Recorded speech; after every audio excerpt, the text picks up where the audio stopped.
it wasn't appropriate to keep that friendship going. It was right that she stepped down from her position and apologise for keeping that friendship going. And our expectation is, and our belief is, that that friendship will now come to an end. And what she should instead focus on is delivering for her constituents and actually being the great campaigner that Pam is actually well known for.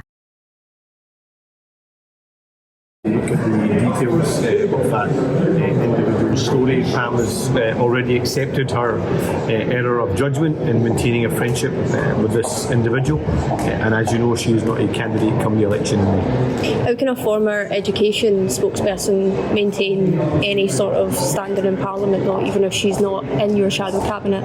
Surely she must resign. So, as I say, I don't know the details of the story. It's been published while we were in the chamber. She's accepted her error of judgment in maintaining a friendship with this individual, and we expect the highest standards. And there are certain reassurances that I wanted and demanded, and she is no longer a candidate come the election. Why, after the lapses of judgment shown by Pam Duncan-Glancy in her friendship with a former Labour councillor convicted of possessing child images, sexual images, why is she still sitting as a Labour MSP? Well, she's only a Labour MSP for a matter of weeks now.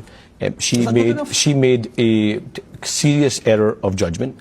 More than once, it seems. I agree with you. Serious errors of judgment.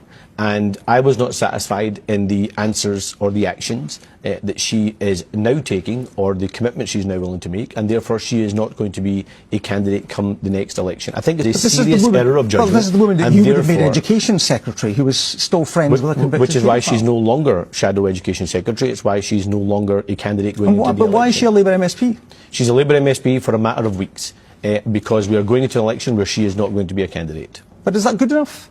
Have you asked her about all of this in terms of the latest journalistic inquiries about whether or not she maintained her friendship with Sean Morton? Of course I have, and what's her I'm not explanation? satisfied with the answers. But what are the answers? answers? That is why she is not a candidate. Well, she's made a serious error of judgment in terms of maintaining a friendship and a relationship. I don't think that's acceptable, and she's not a candidate going into the election. Clearly had a breach and a huge error in judgment. I was not satisfied with those answers. That's why she is no longer a member of the Shadow Cabinet. That is why she is not a candidate, and she will remain an MSP now for a matter of 6 or 7 weeks.